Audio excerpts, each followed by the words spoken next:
ایک جگہ اور اللہ تبارک و تعالیٰ نے ارشاد فرمایا، اور یہ بات 1500 صحابہ کرام کے بارے میں کہی جا رہی ہے۔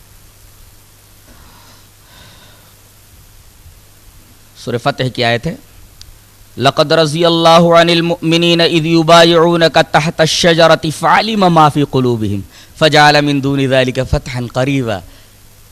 اس کے کئی ٹکڑے قابل غور ہیں۔ لقد رضی اللہ عن المؤمنین، اللہ راضی ہو گیا ان تمام مومنین سے۔ یہ ان صحابہ کرام کے بارے میں بات کہی جا رہی ہے جو نبی کریم صلی اللہ علیہ وسلم کے ساتھ حدیبیہ کی صلح کے وقت موجود تھے۔ سب کو مومن کہا گیا ہے۔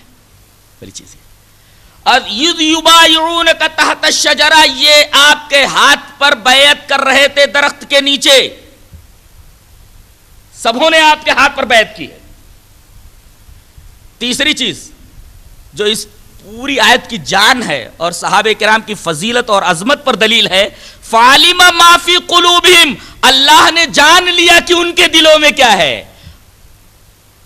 ان کے دلوں کے اندر جو صدق و صفا کے جذبات ہیں، اللہ نے ان کے دل کے اندر صدق و صفا کے جذبات کو جان لیا ہے۔ یہ ٹکڑا دشمنان صحابہ کی تردید کے لیے کافی ہے جو کہتے ہیں کہ ایمان لانے کے بعد وہ لوگ بھٹک گئے تھے، یا وہ لوگ ایمان ہی نہیں لائے تھے بلکہ نفاق کی حالت میں وہ نبی کریم صلی اللہ علیہ وسلم کے ساتھ رہے۔ اللہ تبارک و تعالی نے ان کے دل کا حال بیان فرمایا ہے، فعلم ما فی قلوبہم، اللہ تبارک و تعالی نے ان کے دل کے اندر صدق و صفا کے جذبات کو جان لیا تھا